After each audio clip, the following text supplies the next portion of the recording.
ഞങ്ങൾ അപ്ലോഡ് ചെയ്യുന്ന വീഡിയോസ് നിങ്ങളിലെത്താൻ ഈ ചാനൽ ഇന്ന് തന്നെ സബ്സ്ക്രൈബ് ചെയ്യണം. അതോടൊപ്പം ബെല്ലൈക്കൺ പ്രസ് ചെയ്യാൻ മറക്കരുത്. 6-ാം വയസ്സിൽ സിനിമയിലെത്തിയ കമലഹാസൻ ആദ്യ ചിത്രത്തിലൂടെ ദേശീയ അവാർഡ് സ്വന്തമാക്കി. പിന്നീട് സിനിമയുടെ എല്ലാ മേഖലകളിലും തന്റെ കയ്യൊപ്പ് ചാർത്തി. കമലഹാസൻ സ്വന്തമാക്കാത്ത അവാർഡുകളില്ല.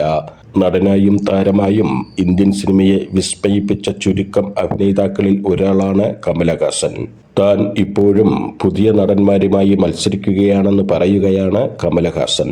എല്ലാവരും എന്നോട് ചോദിക്കാറുണ്ട്, ആരുമായിട്ടാണ് ഞാൻ മത്സരിക്കുന്നതെന്ന്. ഇപ്പോൾ വരുന്ന പുതിയ നടന്മാരുടെ കൂടെയെല്ലാം ഞാൻ മത്സരിക്കാറുണ്ട്. ചിദംബരത്തിന്റെ കൂടെയാണ് ഇപ്പോൾ എന്റെ മത്സരം. അവന്റെ കൂടെ പിടിച്ചു നിൽക്കുവാനുള്ള ശ്രമത്തിലാണ് ഞാൻ. അതിനാണ് ഞാനിപ്പോൾ അഭിനയിക്കുന്നത്.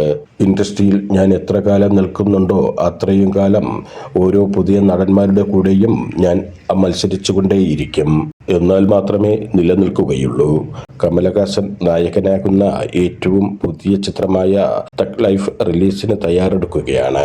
മണിരത്നമാണ് ചിത്രത്തിന്റെ സംവിധായകൻ. 36 വർഷങ്ങൾക്ക് ശേഷം ഇരുവരും ഒന്നിക്കുന്നു എന്ന പ്രത്യേകതയും ഈ ചിത്രത്തിനുണ്ട്. തമിഴിലെ മികച്ച നടന്മാരിൽ ഒരാളായ ചിദംബരസനും ചിത്രത്തിൽ ശക്തമായ ഒരു വേഷം കൈകാര്യം ചെയ്യുന്നുണ്ട്.